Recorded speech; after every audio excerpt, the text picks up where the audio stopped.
بولو خوشامتی کتیا نو سنن والے ہو محمد سید الانبیاء دا فرمان سن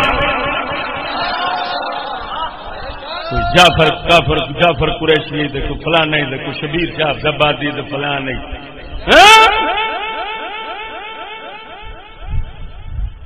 جڑے اگلے دن جڑا والے واقعہ ہویا قرآن ساڑن کا عیسائیاں ساڑیا تو سارے مولوی یہ ہوئی سید وچے سارے شبیر شاہ دا پتر وچے عیسائیاں دے گرجے وچ جا کے تے انہاں دے نال افسوس کردے نے تواڈے گھر سڑ گئے نے سانو بڑا صدمہ ہویا کہ پورا پاکستان غمزدہ ہے.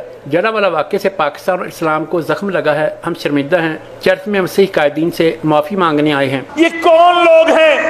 یہ کس کے ماننے والے ہیں؟ ان کا تعلق کس سے ہے؟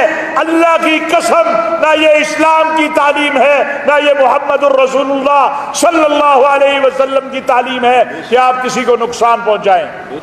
میں ریاست پاکستان کی طرف سے، حکومت پاکستان کی طرف سے، وزیر اعظم پاکستان کی طرف سے، پاکستان کے علماء، مشائخ اور مسلم عوام کی طرف سے جناب بشیر صاحب آپ سے معافی مانگتا ہوں. ہم آپ سے صدمہ نہیں، مسلمانہ مکان ساڑے نے تو صدمہ ہو گیا سجدہ نو. لاکھ لعنت تیرے جمن دے. میں پوچھنا کتیا حسین پاک دا سر مبارک قرآن تو شہید ہوئے یا چوڑے دے مکان تو شہید ہوئے؟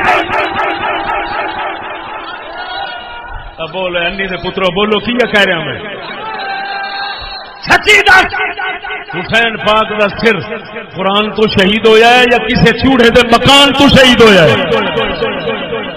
لکھ لعنت ہونا تے جنہاں نو چوڑے دے قرآن دا درد تے اللہ دے چوڑے دے مکان دا درد تے رب دے قرآن دا درد نہیں معلوم ہویا. اے لعنتی حسین نالوں چوڑیاں دی قدر بہتی کردے نے. ہاں چوڑیا میرے ورگے چوڑیاں نو سن دے پہلو کہہ دیتا اے میرے کوئی نہیں میرے